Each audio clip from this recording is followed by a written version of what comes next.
আবু তোহা মোহাম্মদ আদনান, অনেকে বলে আমার আইডল। আমি বলি আইডল তো তিনি হবেন যিনি ঘরকে সামলাতে পারেন, স্ত্রীর উপরে কখনো হাত তোলে না। কিন্তু তোমরা কাকে আইডল মনে করছো? কষ্ট নিবেন না।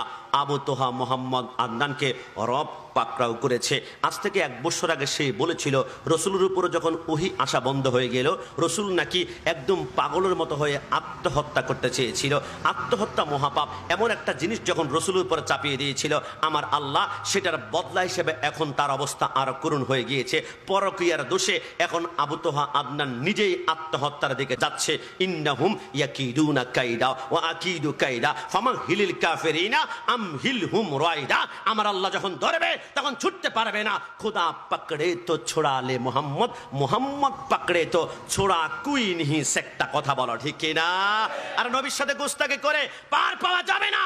নিশ্চিত তোমাকে দুনিয়াতে লাঞ্ছিত হতে হবে। আমি আপনাকে কিভাবে বুঝাবো জানি না, তবে আপনি শুনে নেন। পৃথিবীর জমিনে এমন একটি বংশ আছে, এমন একটি সম্প্রদায় আছে, যারা জন্মের পর থেকে মৃত্যুর আগ পর্যন্ত এদের মুখের ভিতরে এখনো পর্যন্ত কোনো দাঁত উঠে না। কিয়ামত পর্যন্ত আল্লাহ উঠাবেন না। এটা শাস্তি। আল্লাহ কেন শাস্তি দিয়েছেন? আমার আল্লাহ বলে শোনা, রসুল যখন উহুদের ময়দানে যুদ্ধ করতে করতে করতে করতে রসুল মুস্কি হাসছিল, দূর থেকে উতবা ইবনে আবি ওয়াক্কাস নামক একজন গাদ্দার সরকারে মদিনার দিকে টার্গেট করে এত জোর একটা পাথর মেরেছিল। সরকারে মদিনার মাটির দাঁতের নিচের দাঁড়িতে রুবাই নামক একটা দাঁত আছে, ওই দাঁতটা ভেঙে গেল। ওইখান থেকে 1 ফোঁটা রক্ত জমাট বেঁধে আস্তে করে যখন জমিনের দিকে পড়বে, আমার আল্লাহ বলে জিব্রাইল, আমার বন্ধুর 1 ফোঁটা রক্ত যদি দাঁত মোবারক থেকে জমিনে পড়ে, দুনিয়া যত সবুজ গাছপালা আছে আমি আল্লাহ জ্বালিয়ে পুড়িয়ে আঙ্কার করে ফেলবো। জিব্রাইল যা, আমার বন্ধুর রক্ত তোর হাতের মধ্যে নিয়ে নে। জিব্রাইল বলে 400 নূরের পাখা নিয়ে রসুল্লাহর সামনে ডান হাতটা যখন বিছিয়ে দিলাম, 1 ফোঁটা 2 ফোঁটা 3 ফোঁটা করে রক্ত পড়তে লাগলো। আমার আল্লাহ বলে জিব্রাইল নোট করে রাখো, হাতের রসুল্লাহর যত ফোঁটা রক্ত পড়বে, 1 ফোঁটা রক্তের বিনিময়ে 70,000 গুনাহগার উম্মতকে আমি আল্লাহ ফুলসরাত পার করব।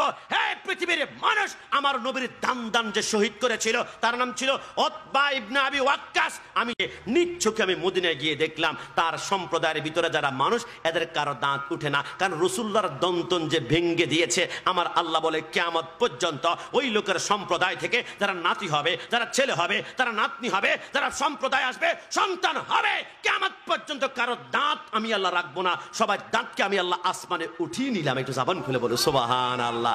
নবীর সাথে গাদ্দারি করলে পৃথিবীর জমিনে একমাত্র দাঁতবিহীন মানুষের বংশ উতবা ইবনে আবি ওয়াক্কাসের। নবীর সাথে গাদ্দারি করিও না, দুনিয়াতে লাঞ্ছিত হবা। আমরা সুন্নিরা অনেক ভাগ্যবান। ওরা বলে না যে হুজুর তো কি হয়েছে, 1 ঘন্টা কথা বলে স্লিপার টাঙে একটু বের হতেই পারে। নবী সাংবাদিক, নবী কাউবয়, নবী নিরক্ষর, নবীকে আমার 6 প্যাক বলে। আর তোমাদের মুখ দিয়ে শুধু কাল ভুল বের হয়। সুন্নিদের জবান দিয়ে আল্লামা জালালউদ্দিন আল কাদরি, ওবায়দুল হক নূইমি, নুরুল ইসলাম হাশেমি আজকে 40, 50, 60 বছর ওয়াজ করেছে।